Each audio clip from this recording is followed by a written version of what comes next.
스가랴서는 구약 성경이에요. 구약 성경이지만 이 안에는 우리 예수님의 이야기로 가득 차 있어요.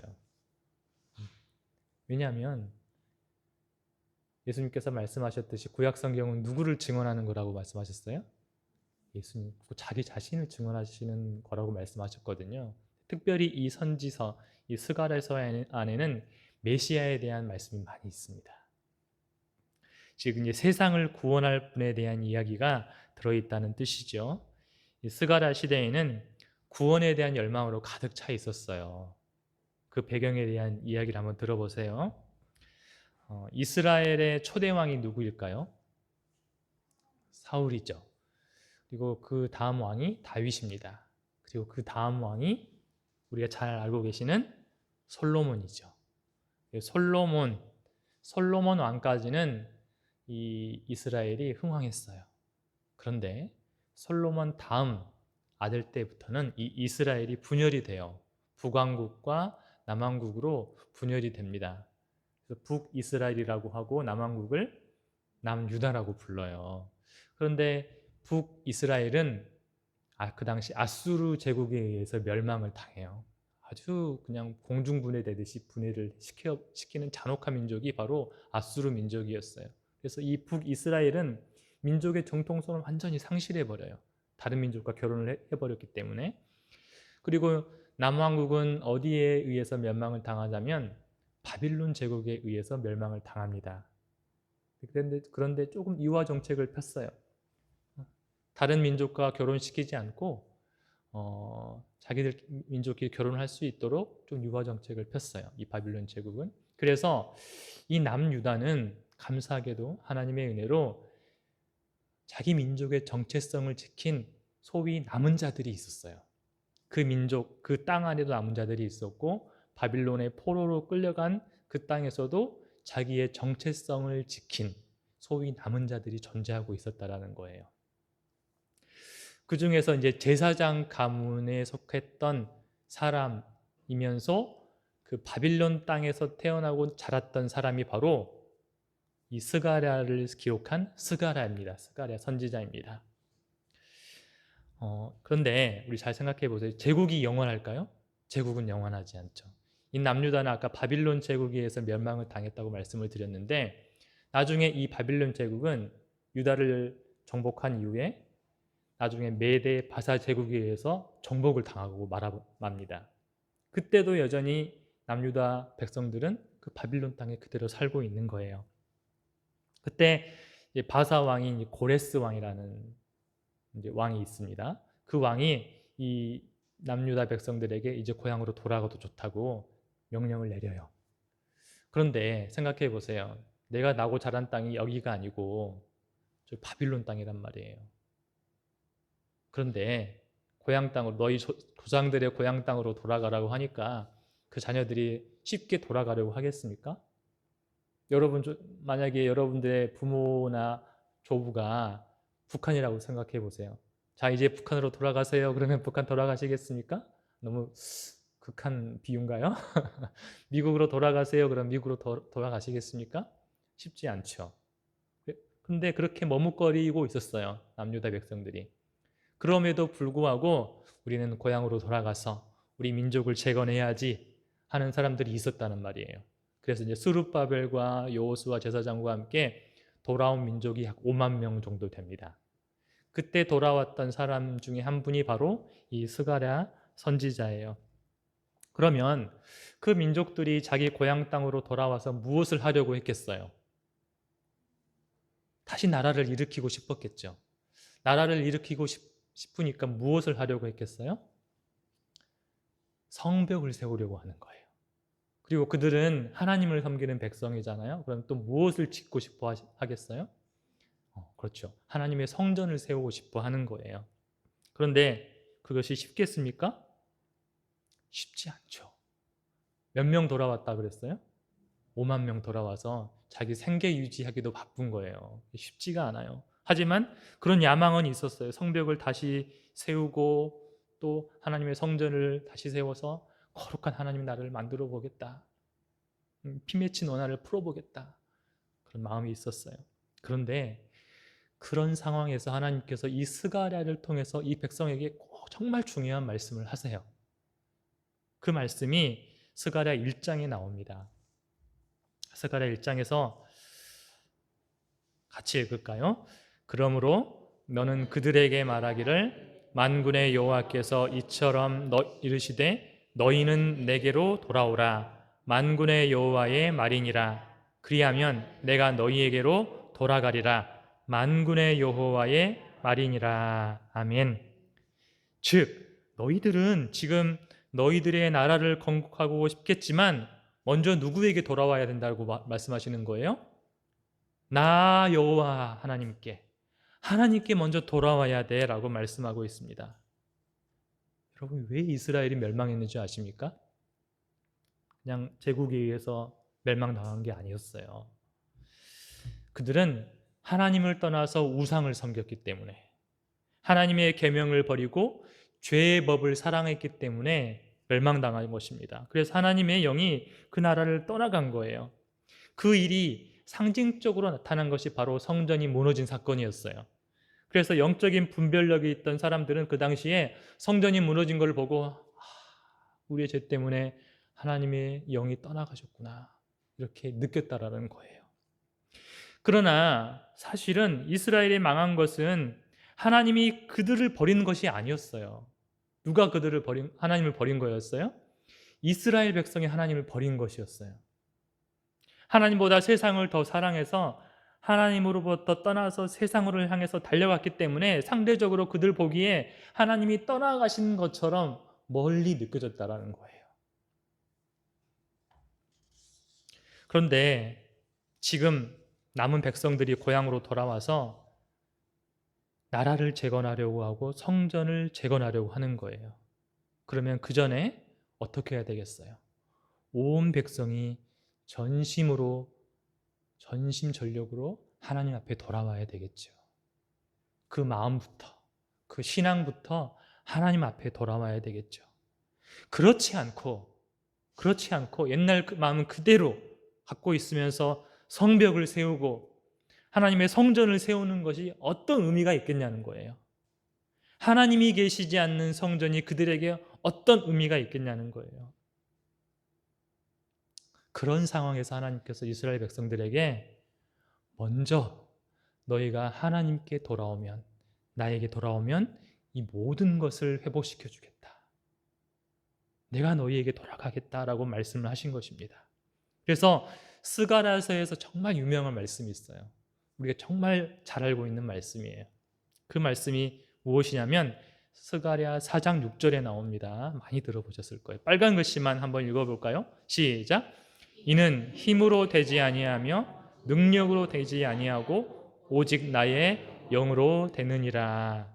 아멘. 이 말씀이 이런 맥락하에서 나온 말씀이에요.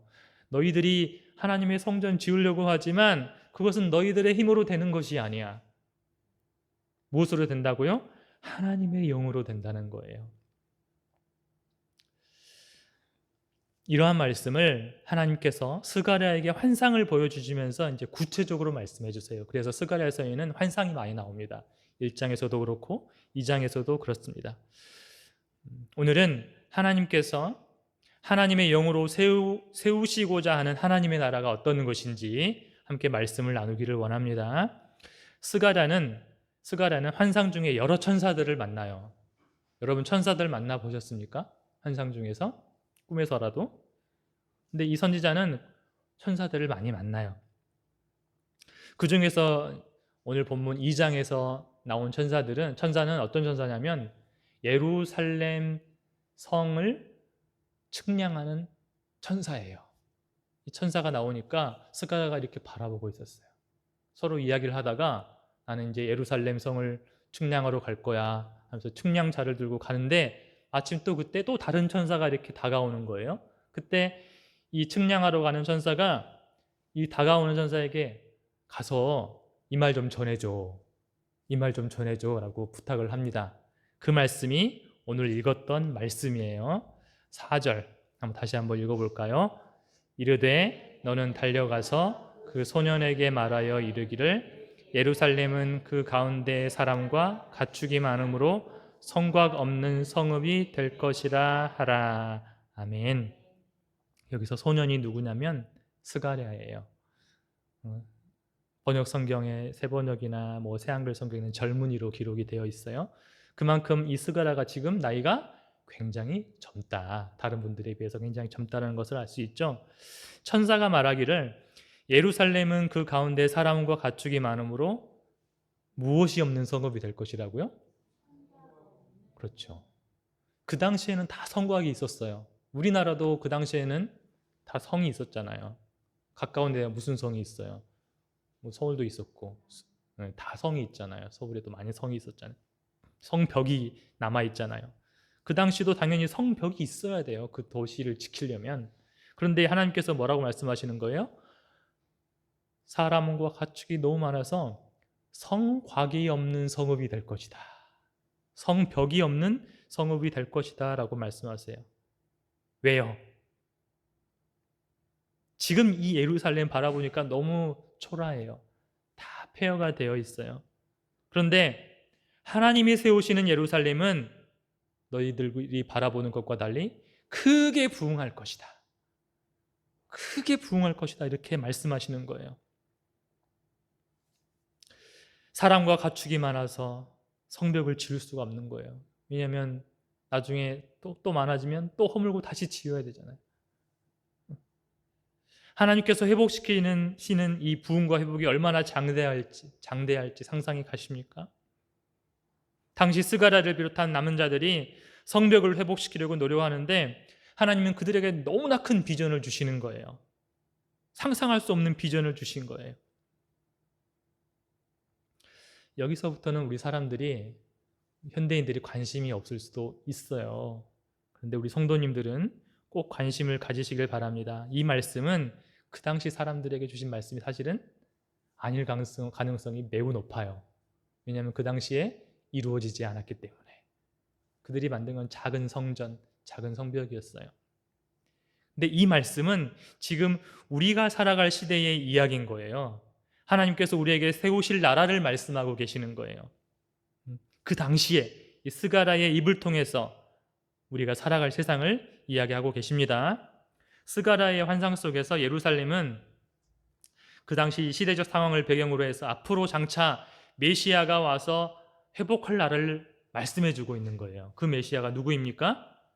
예수님이죠. 예수 그리스도가 회복할 도성이 어떤 곳인지를 지금 말씀해주고 있는 거예요.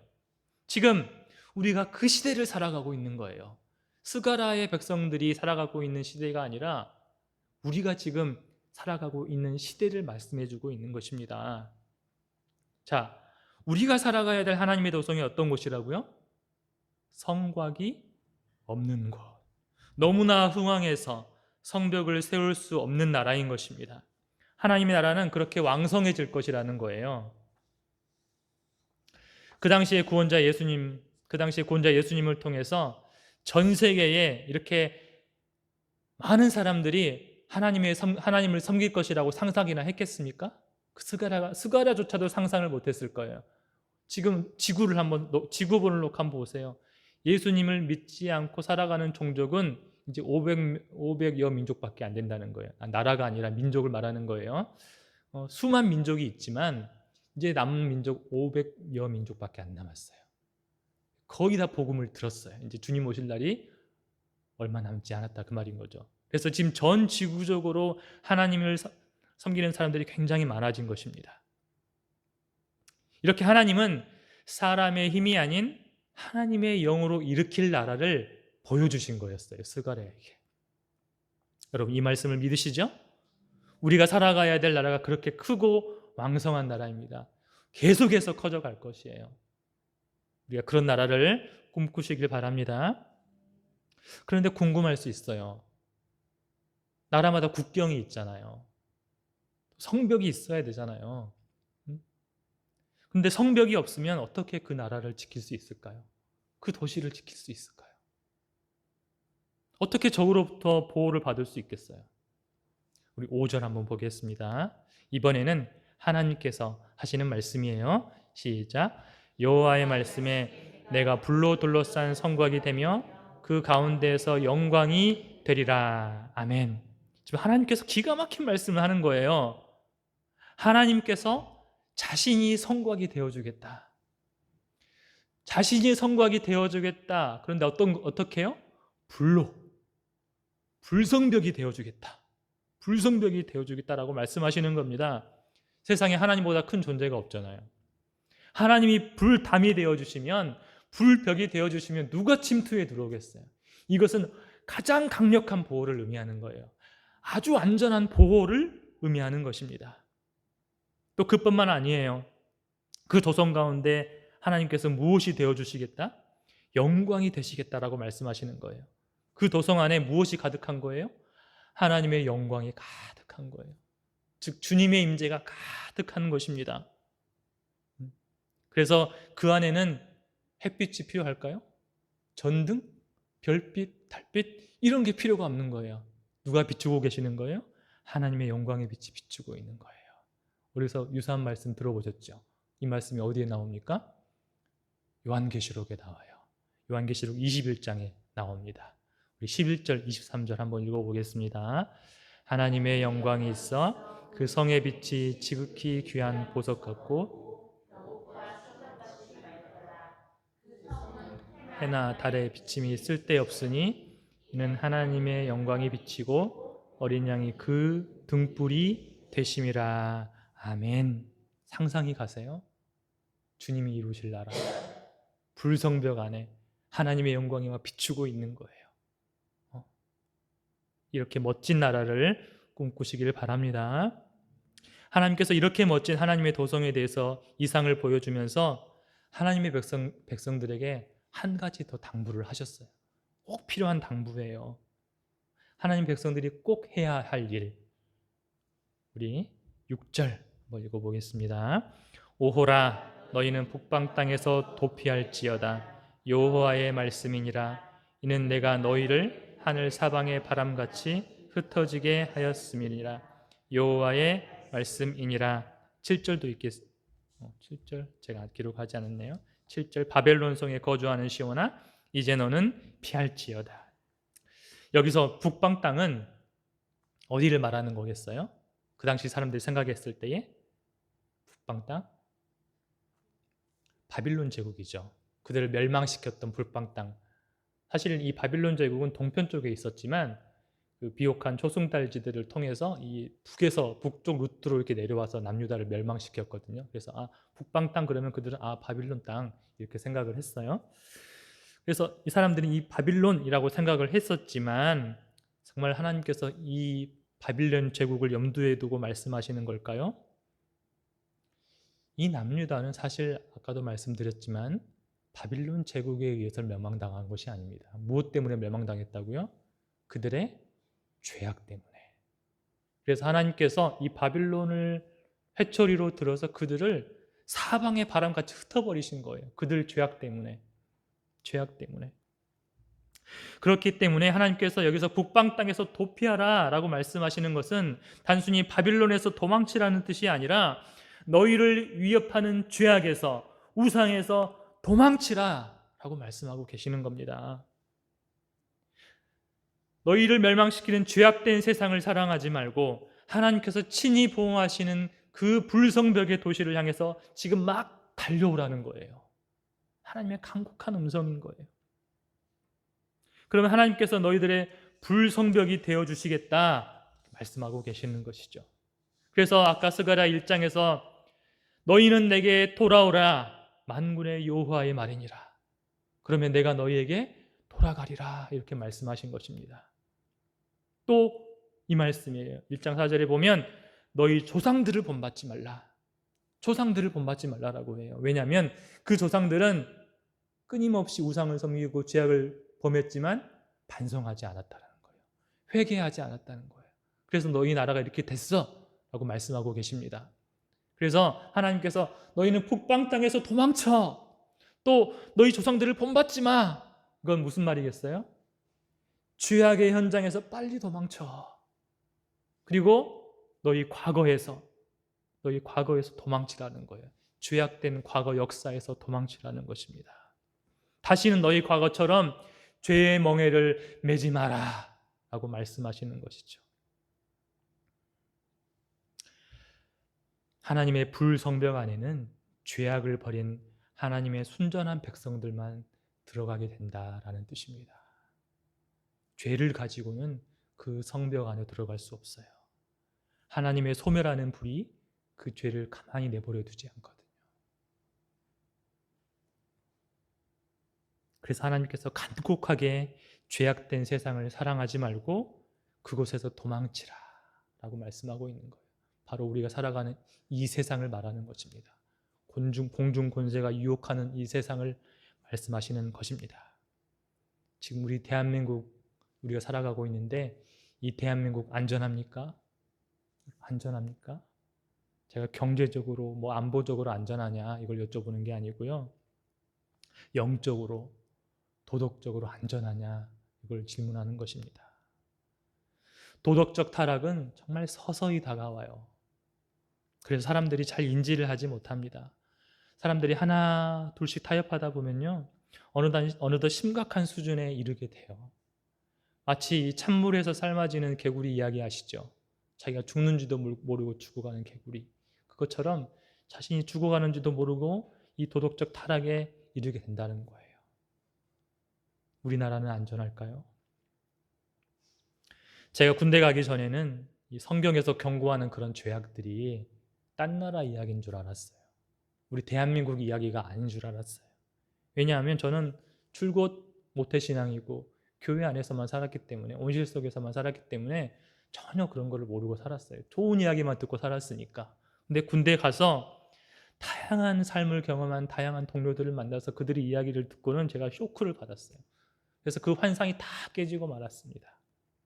또 민간교회 지원을 나가서 교회학교 교사를 했어요. 군대에서. 근데 그 아이들이 이 공학 공부를 하는데 이미 동성애에 접촉해 있는 거예요. 그 아이들이, 초등학생들이. 근데 벌써 그 아이들이 결혼해서 아이를 낳아서 아이들을 키우고 있어요. 그때보다 지금 도덕적으로 더 안전한 나라가 되었을까요? 여러분, 우리가 살아가는 세상이 도덕적으로 안전하게 느껴지십니까? 내 자식이 살아갈 세상은 어떨까요? 세계적으로 에이즈 환자들은 점점 줄어들고 있다고 해요. 에이즈 후천성 면역 결핍증이죠. 근데 유독 한국 사회에서는 상승세를 보이고 있대요. 점점 증가하는데 그 중에 대부분이 누구냐면 청소년들이에요. 청소년들이 굉장히 많이 이 에이즈에 감염이 되고 있습니다. 근데 그 원인이 기가 막혀요. 이 청소년 에이즈의 90% 이상이 동성간 성접촉으로 이루어지고 있다는 거예요. 특히 남자들 위주로 퍼져가고 있는 상황이에요. 지금 자라나는 우리 미래 세대의 학교 환경이 어떤지 우리는 잘 모르고 있어요. 왜냐하면 인권 때문에 그걸 보도를 잘 못하게 되어 있거든요. 이것은 단순히 질환이 아닙니다. 지금 죄가 보이지 않게 조용히 성장하고 있다는 것을 보여주는 단적인 예예요. 동성애 퀴어 축제가 이제는 산발적으로 전국적으로 막 일어나고 있어요. 예전에는 서울에서 일어났지만 이제 그것과 싸우는 기독교 단체들도 지금 지쳐버린 거예요. 지쳐 있어요. 너무 막 일어나니까. 지금 세상은 도덕적 장벽들이 지금 차례차례 허물어지고 있어요. 조용히 허물어지고 있습니다. 그리고 죄에 대해서 점점 관대해져 가고 있어요. 죄가 성장하게 되면 이 영적인 열망들도 같이 식게 되어 있어요. 교회도 점점 축소될 수밖에 없는 것이죠. 죄가 성장하면 사람들이 이제 천국을 꿈꾸지 않게 돼요. 영원한 것을 사모하지 않게 됩니다. 그러다가 어느덧 멸망이 닥친 순간에야 그때야 후회하게 되는 것이죠. 우리 성도님들은 오늘 스가랴의 말씀을 꼭 기억하고 하나님의 간곡한 바람대로 세상을 사랑하지 않기를 소망합니다. 세상이 주는 달콤한 죄의 유혹을 멀리하기를 소망합니다. 하나님 바로 그 북방 땅, 죄악으로부터 오염된 땅, 우리가 과거에 사랑했던 죄악된 습관에서 경각심을 가지고 도망치라고 지금 말씀하고 계십니다. 여러분, 우리가 아직도 그 가운데 있다면 깨어 일어나서 무섭게 도망쳐야 합니다. 그곳은 나를 멸망시키는 곳이에요. 나를 흩어버리는 곳이에요. 그것들은 나를 보호해 줄 수가 없습니다. 심지어 나의 성공, 또 나의 재물, 나의 명예도 나를 보호해 주는 성벽이 되지 못해요. 내가 지금 즐기거나 의지하는 것들, 세상의 것들이 나를 영원히 지탱해 주지 않는다라는 거예요. 만약 그것들로 나의 보호막을 삼고 있다면 지금 사실 나는 서서히 무너지고 있는 거예요. 나는 지금 서서히 흩어지고 있는 거예요. 하나님은 하나님의 백성들에게 그곳에서 도망치라. 제발 좀 도망쳐. 간곡하게 말씀하고 계시는 거예요. 너희 조상들의 유전을 담지 마. 과거로부터 도망쳐. 성전 짓기 전에, 예배하기 전에 먼저 죄로부터 도망쳐야 돼. 이렇게 말씀하고 계신다는 거예요. 그러면 하나님께서 우리의 불성벽이 되어주겠다라고 말씀하고 계십니다. 우리는 영적인 열망들이 점점 식어가는 세상에서 살아가고 있습니다. 그럼에도 불구하고 이렇게 교회에 와서 예배를 드리고 있는 것이 어쩌면 대단한 일이에요. 하나님께서 우리 안에 무엇을 불어넣어 주신 거예요? 하나님을 추구하는 마음을 불어넣어 주신 거예요. 소망을 불어넣어 주신 거예요. 우리에게 그런 부르심이 있다라는 거예요. 하나님의 부르심이 없으면 우리가 이 자리에 나와서 예배 드릴 수 없는 거거든요.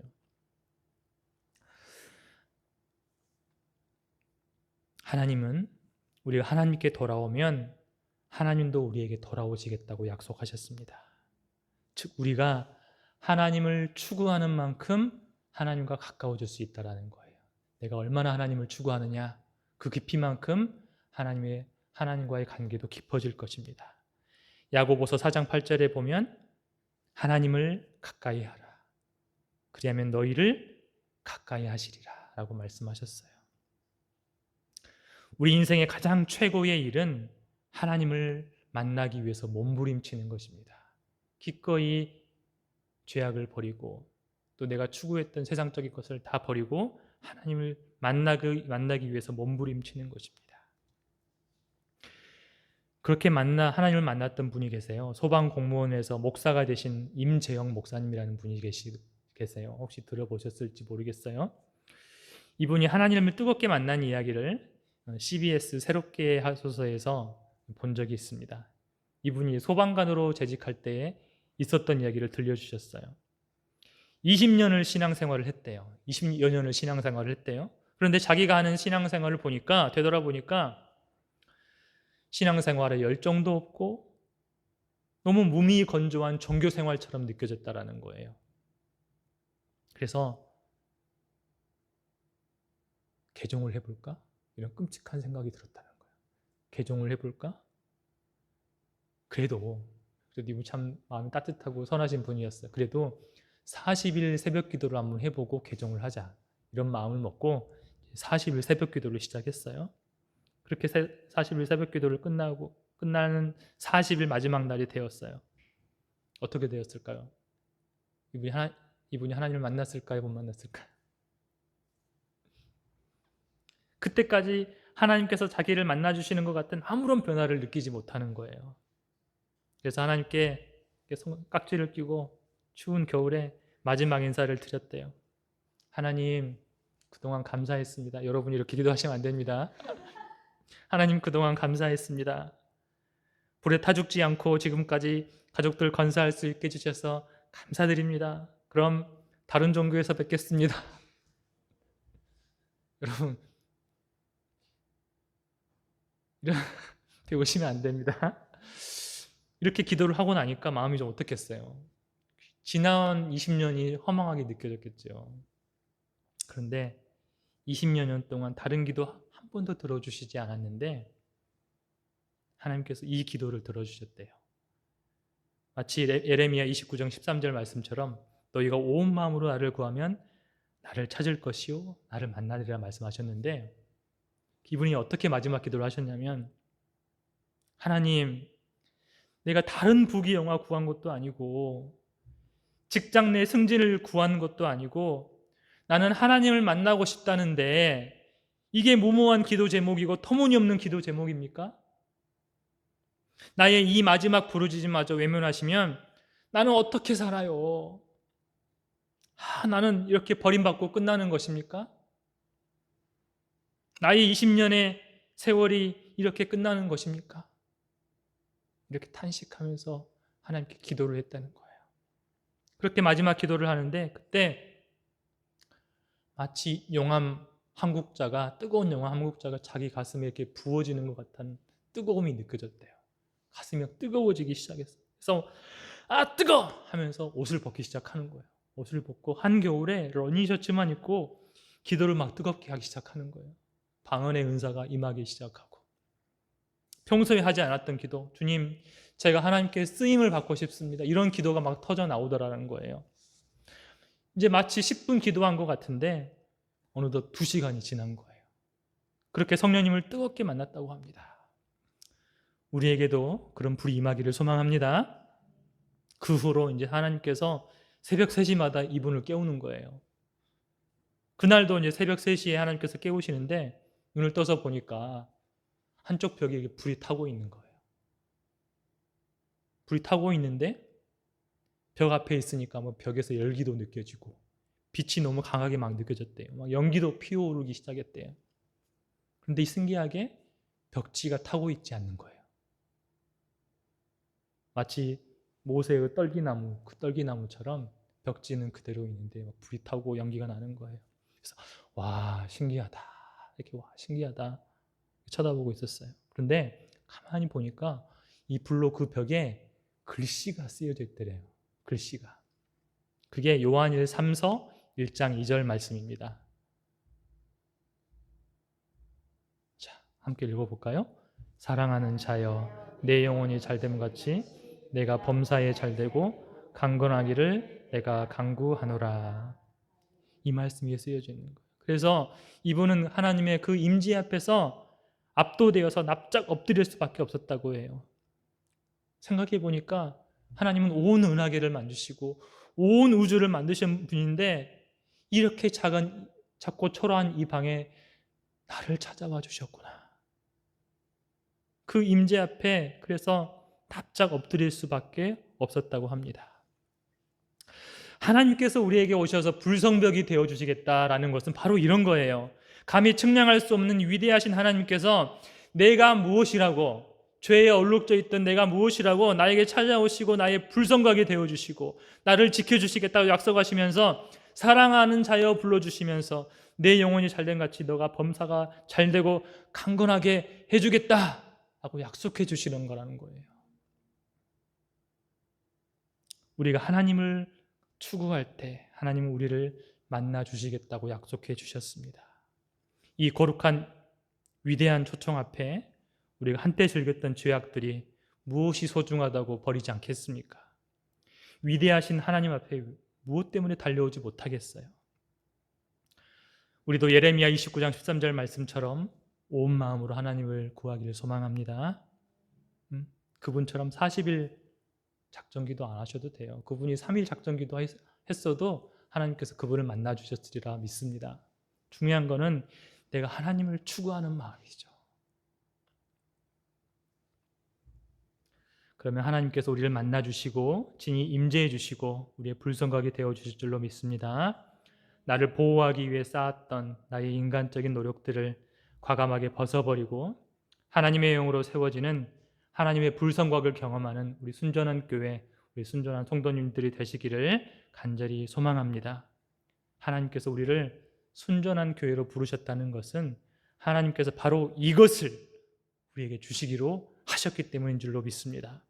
우리는 그 부르심에 응답하여서 하나님의 불성벽을 통과해서 하나님의 영광의 임재가 가득한 곳으로 들어가야 할 줄로 믿습니다.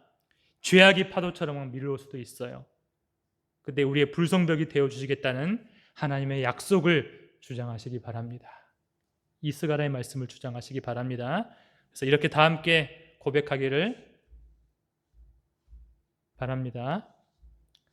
제가 제가 선창할 테니 따라서 하겠습니다. 내가 예수님의 이름으로 죄악을 거절한다. 나는 예수님을 사랑한다. 하나님이 내 안에 계신다.